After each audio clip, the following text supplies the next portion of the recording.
Hello, beautiful people. Welcome back to another episode of Market Watch Mondays. As always, I am your host at Mike Me Up with two P's, aka Mike, aka a degenerate gambler, I guess. I don't know, man. I got a lot of names, got a lot of faces, got a lot of things to do. I'm not going to focus on that too much. But this week, I got a couple topics I want to cover. I'm recording this episode on Thursday because I'm about to fly out to San Diego with my girlfriend to go pick up our dog from her parents' place. So I won't have the studio and the mic and all this shit on the weekend. So I figured I'd get that shit done early so you guys can get that episode locked in so we don't get delayed, another week. So a couple of things going on there. But yeah, I want to cover a couple of topics that I found really, really interesting that I, got into some conversations with on Twitter, and also just some things that I've realized throughout my course of playing Dynasty. I'm always trying to evolve my game to the point where it's better. So every year I just want to be a little bit better than the prior year, and hopefully that results in winning. To date, it has. Hopefully that continues. Who knows if it will. But before we get into the meat of everything, the meat and potatoes of the episode, man, y'all know what time it is. Time to hit that intro.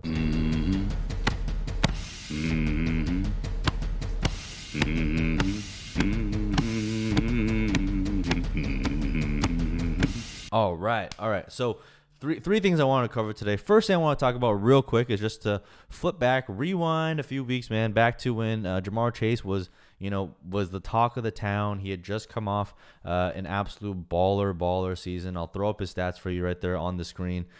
So basically from weeks 1 to week 7, right? This guy was absolutely balling. He was, a top 5 points per game wide receiver. He had that one monster game with 200 yards. He was scoring touchdowns after touchdown after touchdown. And then, over the past few weeks, it has not been the same pretty story, right? His target volume has stayed relatively flat. I mean, that was one big case that people were telling me for Ja'Marr Chase about putting him into that dynasty wide receiver one type of conversation, is that he had to, he was going to get monster target volume. That was going to offset the efficiency. And so far what we've seen, it has not really played out, right? He's gotten pretty much flat targets, but what you see, the reason why his production has totally fallen off a cliff is because he's no longer scoring those touchdown bombs, right? That's where he was scoring touchdowns from like 30, 20 yards out. He was not even getting that many red zone receptions. He was just completely outperforming his expectations in terms of how much he should have scored given the opportunity and given the targets and where he was receiving them on the field, right? And that was the main concern with Ja'Marr Chase. It's like when that efficiency plummets, which it always does, it's unrealistic to expect him to keep that up. As great of a player as he is the volume going to make up for it? And so far, his volume, his offense has not made up for it. And on the flip side of that, while Ja'Marr Chase has kind of hit a little bit of a downswing, T. Higgins has absolutely exploded, right? He now has 2 games, 2 top 5 wide receiver performances in back-to-back weeks, 100-plus yards, a tutty. He looks like he's become the alpha of the offense. Now, that's a bit of an overreaction. I still think Ja'Marr Chase is that dude. He's the top dog. But this is why I said to exercise some patience, right? Have a little bit of patience before you crown this guy as the wide receiver one overall. And the reason why I thought it was crazy was because this guy was my wide receiver one overall, and he has been since last year, and that's Justin Jefferson. You can see his stats on the screen. So his rookie year is pretty much the exact opposite of Ja'Marr Chase, right? Justin Jefferson actually started off a little bit slow and then just exploded. You can see in the last 6 weeks, he had 5 weeks double-digit targets. He was, regularly hitting above 100 yards. The only part that he was lacking was in the touchdown department, where he had 7 touchdowns. If you compare this production profile to that of a Ja'Marr Chase, Justin Jefferson is more impressive. And that's why I had him as my dynasty wide receiver one. And that's why I was very hesitant to move off of that. I was very hesitant to put Ja'Marr Chase ahead of them, even though the general public consensus was that, hey, look, Ja'Marr Chase was better than Jefferson in college. He was drafted higher than Jefferson. He's a better profile. Everything about Ja'Marr Chase says he's better than Justin Jefferson, right? But everything except the production. And that's why I wanted to wait. I wanted to wait to the second half of the season, because that's when defenses adjust. That's when they put your players to the test, right? You typically see, like, when a new season comes out, offense is high flying. They're firing on all cylinders. They're scoring at will. And then towards the back half of the season, as the weather gets colder, as the defense adjusts, as they realize how good Ja'Marr Chase is, like, how does he handle that? How does he adjust to that? And so far, it hasn't been that great. Now, am I worried about Ja'Marr Chase as a dynasty wide receiver? Not at all, because I think his production, his rookie season is still off to a spectacular start. He still has a chance to break Justin Jefferson's rookie record with the number of games left if he just picks it back up. He's a shoo-in for 1,000 plus yards, obviously. Probably maybe end up in that 1,100, 1,200 yards, which is an incredible rookie season, but still not as good as Justin Jefferson. And then that's not even to account for Justin Jefferson his sophomore year. So this is what Justin Jefferson's been doing. Lately, he's had now, in the last 4 games, he's about 3 games with double-digit targets. All 3 of those games, he has 100-plus receiving yards, 140 or more, scored a couple touchdowns. He is currently on pace to hit his 16-game pace. Now, I've talked about this before, but you either got to do per game or 16 games, because like all these stats that people are throwing out, like pacing for 17 games, is not even comparable to before. But his 16-game pace is 149 targets, 104 catches, and 1,612 yards and 9 touchdowns. Justin Jefferson is remarkable. He is one of the best wide receivers that we've seen of this generation. The fact that he was able to take his rookie year and even take a step up from there is absolutely incredible. That's exactly what you wanted to see. And you're seeing him go on an absolute tear over the last few weeks, and that part of that is because of Kirk Cousins also playing at a pretty high level. So they all goes hand in hand. But for me, Justin Jefferson is the dynasty wide receiver 1. You know, he's kind of I've been thinking about putting him in his own tier, and I think I'm probably going to get there soon, where it's going to be him and then a tier gap, and then some of the other guys like, you know, DK Metcalf, Jamar Chase, you know, Tyreek Hill, who I love still, even though people are going to hate him because he's older. Like, so I'm going to have those guys in a tier. I think Justin Jefferson has basically elevated him into that conversation. I haven't done it yet because there just isn't that much, you know, use in doing that. I just feel like wide receivers is one of the more, I guess, replaceable production that you can get on your dynasty teams. But for me, like, this is why I wanted to wait, right? I want to wait. I want to have some patience with rookies. And I know it's like it goes against every ounce of your fiber to wait and be patient, because everyone's telling you, like, you got to be early, you got to be early, you got to be early. But I'm here telling you, you don't have to be that early, because Justin Jefferson is still a young stud. He's only in his 2nd year in the NFL. So the age doesn't even come into play for me when I'm looking at like a Justin Jefferson versus a CeeDee Lamb versus a Jamar Chase versus a Jalen Waddle. Like, I don't even care, because that's like 1 or 2 years, right? I don't care about it that much. It's not enough for me to immediately vault the rookie into that like untouchable tier. And I think, you know, if you look at Keep Trade Cut, if you look at stuff like that, I think those types of rankings and valuations will kind of reflect the downswing that Jamar Chase has had. Now, am I worried about Jamar Chase? No. Like I said, I'm not. I think he is a generational talent. I think he's a fantastic wide receiver. He's having a historic rookie season. Just because he's not Justin Jefferson doesn't make his season any less impressive, because Justin Jefferson literally broke the record, right? So I think from that perspective, Jamar Chase is going to be fine. He's going to be fine. T. Higgins is just, you know, he's stepping in when Jamar Chase has stumbled a little bit, and that offense is going to be totally fine. That offense already might be one of the top receiving cores in the NFL. And Jamar Chase, the thing with Jamar Chase is this, right? You know, people were banking on that efficiency or banking on enough volume to offset the efficiency. That hasn't happened. Even if he goes to the rest of the year, like not scoring any more like long touchdowns, I think that's like probably more in line with expectations. But we know he's good enough to be above expectations. We know he's good enough to be above the mean. He just wasn't good enough to be that far ahead of the mean, right? And that's what it comes down to with Jamar Chase, is setting those types of expectations, and those are the expectations that I had. So to me, I'm not disappointed with Jamar Chase, because I didn't expect him to keep that up. Those people that paid the iron price, that were expecting him to continue to do that and like shatter Justin Jefferson's record, you're probably going to be a little bit more disappointed, unless he goes off. I mean, he could easily go off, and next 3 games he goes for 150 yards, 200 yards a game, and then, you know, it's another conversation. But I think, you know, so far from what we've seen, I think Justin Jefferson holding that crown and staying that dude is more than warranted, more than justified. He's just an absolutely phenomenal player. There's really not much weaknesses in his game. I cannot believe I was stupid enough to ever rank Jalen Reagor ahead of him. That was dumb, just straight up stupid. There's no excuses about it. There was enough indications. Even with Jalen Reagor's impressive profile, there were enough indications there for me to warrant having them a lot closer together. But I didn't, because I'm an idiot. So that's what it comes down to. All right, that's all I want to spend on that topic. I think Justin Jefferson, dynasty wide receiver 1. He remains the king. He's going to be the king. He's going to stay the king, at least for me. And I think, you know, people that jumped the gun with Jamar Chase went a little bit too early, and you know, this kind of shows you a little bit in the window of patience actually does pay off sometimes if you just wait, right? And just stay patient with guys like Justin Jefferson, because he's a phenomenal player. All right.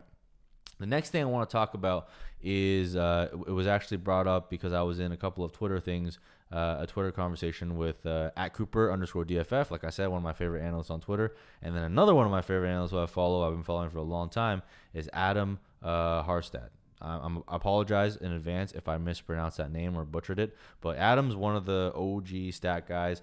He works over there at Football Guys, puts out great content.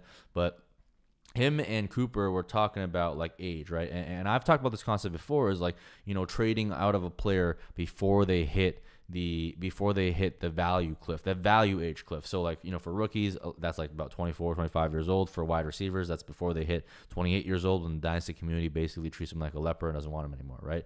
And then, I used to think like you could just buy back in for cheaper, right? You could get guys like Julio Jones. If you sold Julio at 28, you can buy back in at 29, 30 and still get some of that production off.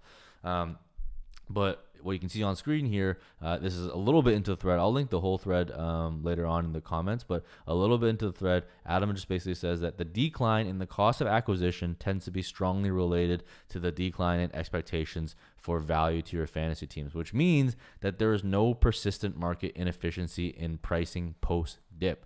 So that's obviously, very different than what I used to think a long time ago. A long time ago, I used to think like this was like, I thought I was a genius, right? I'm like, all right, well, I'm just going to sell players before they peak and then buy them back. More recently, and I think I've mentioned this a couple episodes, I've like kind of pivoted away from that strategy because I haven't seen that type of value much, right? And for me, like, I'm always trying to pivot and learn. And what Adam said, like, kind of makes sense, right? Basically, how I interpreted the tweet and how I understood it when I respond to him is you're basically saying that the rate of decline in value for that asset dynasty player after they hit the age apex, it is basically the same as the rate of decrease in the value of their production. And Adam has a very interesting way to like value the rest of life, basically, however many years that the player has based at a certain time in their age. And he basically calculates like the number of points above replacement value of a player they get off the waiver wire by looking at history and looking at players with similar profiles and then valuing those points, and adding them together. So like, let's say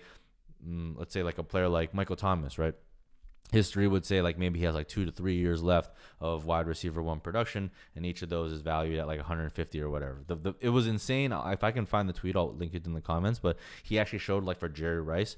Jerry Rice is like in his own world in terms of like his remaining production, because like Jerry Rice after 30 years old was like better at or as good as like Larry Fitzgerald at like 27, like 26, 27 years old, right? So Jerry Rice, like after 30, was like a Hall of Fame caliber fantasy asset compared to like in their prime wide receiver. So imagine like a Devontae Adams right now, or like one of those types of guys, like a Cooper Kupp, right? Jerry Rice was just an otherworldly. Anyways, I really like that concept and that framework of thinking. In that, so basically, you're not really getting an advantage for buying those old players back. You can just get cheap production, I guess, but you're not. But the production is basically on par with the value that you're paying. So if that makes sense. Whereas before I used to think like, hey, let me hop off the ride before they hit the value clip, and let me hop back on. I think I'm getting an upward trajectory. Really, I'm just paying fair market value. So from now on, like, I'm going to avoid, I've already stopped doing that. But like if you're on a rebuild, for example, and you were trying to think about that strategy in terms of like flipping older guys for more than you paid for them, is not really a winning bet. Obviously there are exceptions to the rule, right? As we all know.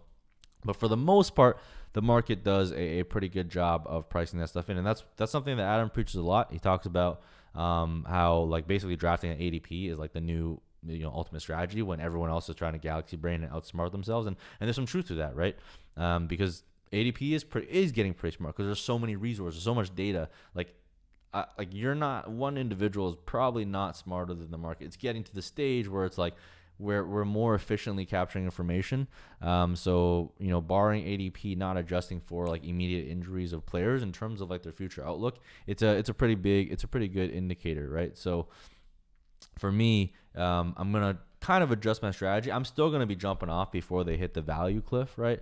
And then, I'm going to fill out and I'm still going to use, spend to fill out my roster by acquiring cheaper production. But I'm not going to go in with the expectation of like, hey, I'm like hedging. I'm like basically trying to, arbitrage like value. I'm not really arbitraging value when I'm doing that based on what Adam has shown me. What I am doing is just buying production at cost, because, you buy a player back.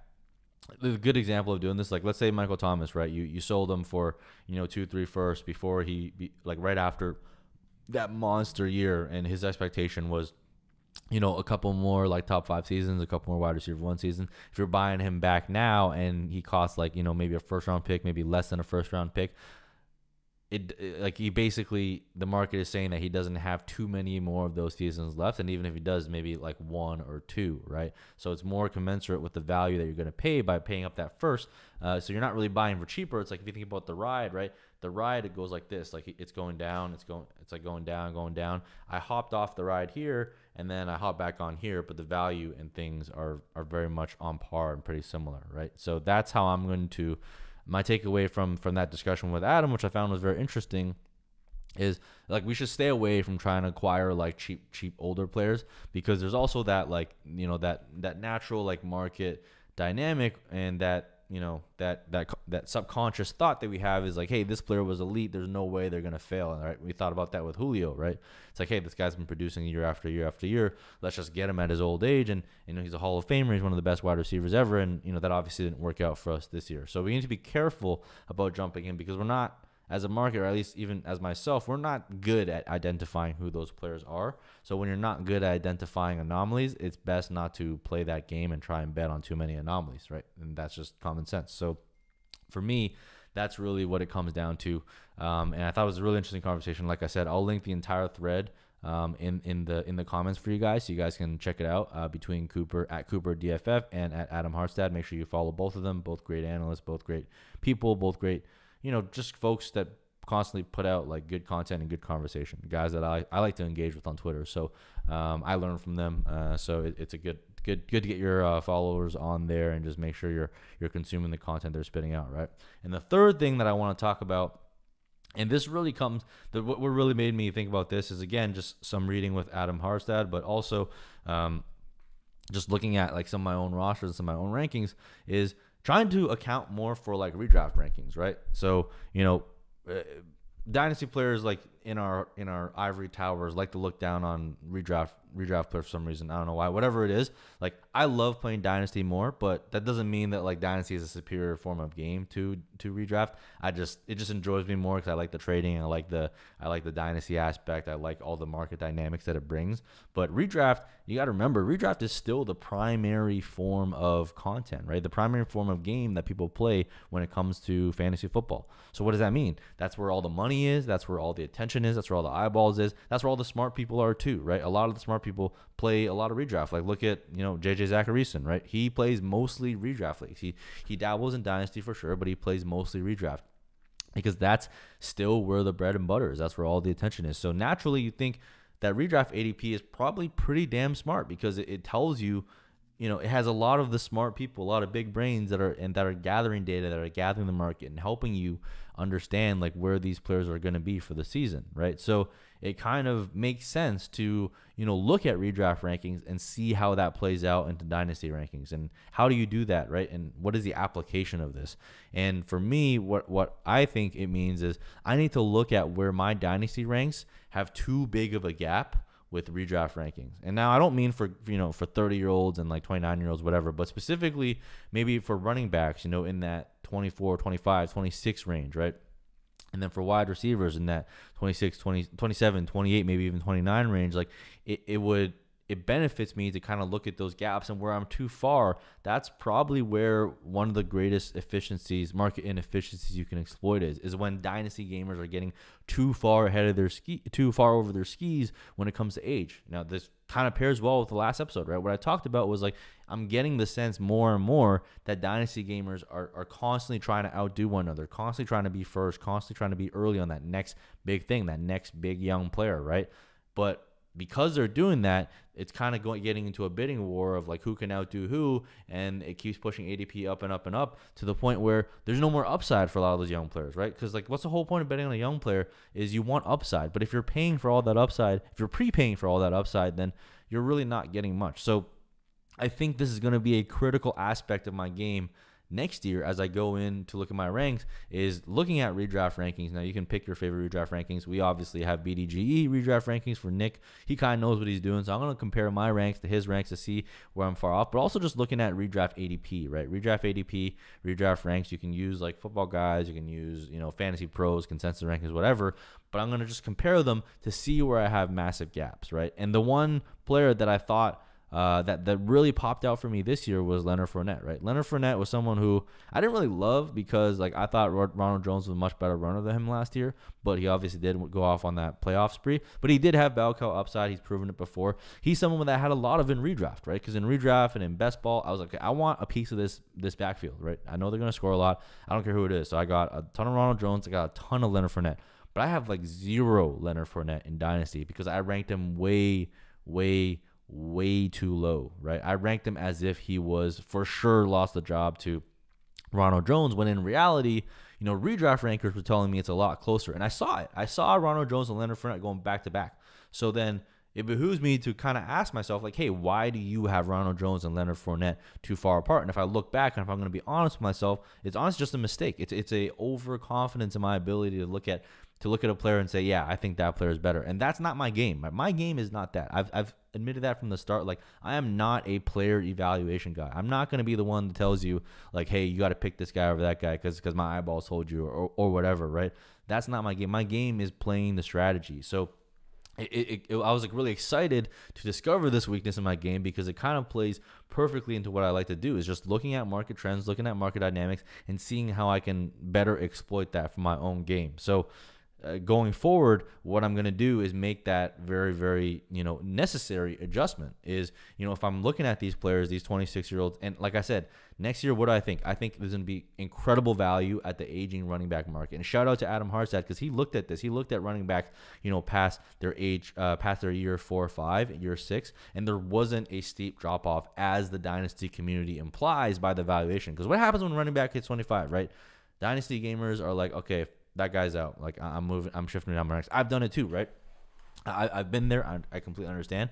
But based on the studies, based on the numbers, it doesn't really validate that, right? A running back that is 25 or like 25, 26 years old potentially has as much production left in their bones as a wide receiver at 27, 28. But it doesn't, the dynasty market doesn't really price him that way. And you could see that. Like, the dynasty market was incredibly low on a 26-year-old Leonard Fournette, and I was even lower than the market on Leonard Fournette. I thought there's no way that this guy is going to retain his job against Ronald Jones. But if I had just simply looked at redraft ADP, I probably still would not have moved him up to where he deserved to be, but the gap would have been much, much closer between a Ronald Jones and Leonard Fournette, right? And I would have probably gotten some shares at value with Leonard Fournette, which would have been much better, much better for my dynasty outlook, because Leonard Fournette is a league winner, and I'm enjoying his league winning benefits on the redraft best ball side, but I'm not enjoying it at all on the dynasty side. And that is a major gap and mistake that I made in my process that I'm trying to atone for, right? And that's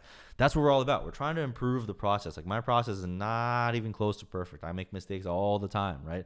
But overall, over time, I compound more gains than I do losses. So it kind of works out for me in the long run. But going forward, this was a major blind spot for me, and Leonard Fournette kind of exposed that for me. But even guys like Cooper Kupp, right? I had him way too low in my dynasty ranks, right? But compared to redraft, he was actually pretty high up there, and including same with like a Robert Woods, and a lot of it was like I thought Robert Woods is better, all these reasons I've covered before in terms of why I took that L. But if I look at the redraft market, Cooper, Kupp, and Woods were like next to each other. They were back to back in all the redraft ranks, and they were basically, they're basically right there. And Cooper Kupp is younger. So for me, if I saw that trend and I applied it to the dynasty, and I would be like, hey, why don't I have any Cooper Kupp? Because I was too freaking low on both of them. And also I was too confident in my take on Robert Woods over Cooper Kupp. So there's a lot of stuff that you can learn from redraft ADP. And I think not just redraft ADP, but like redraft rankings and consensus rankings and all that stuff. And I think that's just an area that I have not really incorporated at all, right? Like it just makes sense because that's the biggest market That's where a lot of the smart people are. That's where a lot of people are going. That's where a lot of the research is going to. So the market is going to reflect that type of information and that type of transparency. Whereas in Dynasty, it's obviously a much more niche market. It's much more niche players. And not to say that there aren't a lot of smart players in Dynasty, because there are, but the majority of really smart folks are still primarily redraft players, right? And you look at like FFPC and like all these like major redraft guys. You look like Dwayne McFarland, who I love to follow. He's primarily a redraft guy. But there's a lot of smart guys that are playing that game. So why would I not try and rely on and use some of that information and incorporate it into Dynasty, right? So from now on, it's a pretty simple check, really. You just download the Dynasty rank. Have my Dynasty ranks. I'm going to have the redraft ranks, the redraft ADP, and just look at where my gaps are biggest, right? And especially for players that are kind of past, just like at or just about to be past that Dynasty or age value cliff. I think that's probably the most interesting part. Is obviously we know Dynasty gamers are going to be early on the young guys, but those older guys, I'm going to try and look at those gaps. And where I'm like, 3, 4, 2, 3, 4 rounds, like way behind redraft market on those players, I'm going to really start questioning myself, like why I have them there. And I still might leave players there because I've done the other research to make it and to like justify why I have them there. But I'm going to have to really question myself and be honest with myself, like how confident I am in those other data points to really be that far off from a relatively smart and transparent redraft market, right? And that's what it comes down to, is I need to have so much confidence. And right now it's like I'm not testing that level of confidence, right? Because I'm not bringing that redraft ADP as a testing data point. But once I do, and I start questioning myself and start answering those hard truth questions, I'm going to be able to put out much better Dynasty ranks, in my opinion, that are much more helpful, that I will use, that you guys will use, that'll be much closer to production and help you guys win. Because at the end of the day, we're trying to win, right? We're trying to get as many pieces as we can to win the championship. Hopefully this year I win a couple. I'm in a good position in a few leagues. Hopefully I take home a couple of championships. But if not, it'll be the first year that I probably don't win multiple championships. Might be the first year that I like, have like a low ROI on my Dynasty. So let's hope that doesn't happen. Let's not talk about that. But let's hope that doesn't happen. But for now, these are the steps that I want to take to up my game. And I'm just trying to be, put it out there for you guys. It's still a developing process. I don't know exactly how I'm going to do it, but overarching theme is taking redraft ranks, comparing to my Dynasty ranks, and just like really pushing in on all the major gaps where I'm too low or too high on a player compared to redraft rankings. And I think that's going to be an important part in my process. And hopefully, if for those guys out there that do build your own ranks, like I encourage you to do that as well, because it just makes sense. It just makes sense to take in that free data that's there, that market data, that market valuation that's there, and just at least consider it. Like before, I wasn't even really considering it that much. I would look at it for my own leagues. I would look at redraft ranks for like best ball and just understand where players are, but I didn't really have a very iterative or critical process around it. So this kind of just helps me do that, and I'm excited to see what this yields next year, because I really do believe this. I think next year is going to be value city for aging running backs specifically as a class, and that's going to be a class of assets that I'm targeting and exploring and just crunching numbers on religiously, because I think that's going to be the key to winning leagues after everyone overreacts to what happened this year in terms of injuries, in terms of guys not stacking up. Like, CMC's already like a leper, not even going to be a first round startup ADP, might not even be a first round redraft ADP, who knows? But that's going to be an important data point. I'm going to see how redraft gamers are valuing running backs next year as well, and identify those value gaps in some of those veterans to make sure I take advantage. All right, so that's all I got for you guys this week. Hopefully you guys enjoyed. If you did, make sure you hit the like button, hit the subscribe button, turn on the notifications so you guys get future videos like this one that come onto your feed as I record them and drop them on the channel. All right, and gonna plug the Patreon for you guys. Like I said before, it's honestly, in my opinion, probably the best money you can spend if you want to up your Dynasty game. I'm constantly talking Dynasty strategy. I'm constantly talking players. You'll get my ranks that get dropped every single month on the first of every single month. In there on Dynasty, my Dynasty ranks, it'll be fully comprehensive, super flex, tight end premium for those of you guys in the alpha tier membership. You're also going to get my Devi ranks in there as well. It's going to be fully tiered across positions, so you can kind of see how I think about players across positions value wise, also within positions themselves. So Make sure you guys get on that. But the best part of that is the community. I promise you this. I shit you not. The community is live. It's always bumping. We're talking trades, talking chat. We got the alpha chat in there. I'm talking even crypto NFTs in there, not for investment advice, just to shoot the shit with people that want to shoot the shit with me on that. So make sure you guys get in there.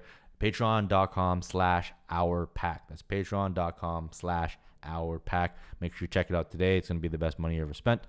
And then lastly, make sure you guys check out the Dynasty Nerds team. All right, we're affiliates with them. I have a code for you guys, promo code WOLFPACK. For anything you guys want to get on Dynasty Nerds, you can get 20% off. Promo code WOLFPACK. The best product they have over there, in my opinion, is the Dynasty GM tool, which really aggregates all of your Dynasty teams together. So if you're like me, if you have 3, 4, 5 or more Dynasty teams, it's a really, really cool tool that shows you how you stack up against other teams in your league. It shows you, all your players, like where you're concentrated, where you're weak, where you're strong, running back, wide receiver, where you have the most value on each of your teams. So that that's like your key resource to make trades. I find it to be really helpful, especially if you're new and starting in Dynasty. It really helps you put your team in context. Like, are you a contender? Are you a pretender? It kind of answers that question for you. Because if you think you're a contender and your team ranks 5th, 6th, 7th, you probably got to be more honest with yourself about where you're at. So great tool over there, great guys. Make sure you guys go over there, check that out. Promo code WOLFPACK, or just hit the link below in the comment section. All right, that's all I got for you guys this week. Until next night, until next week. Peace.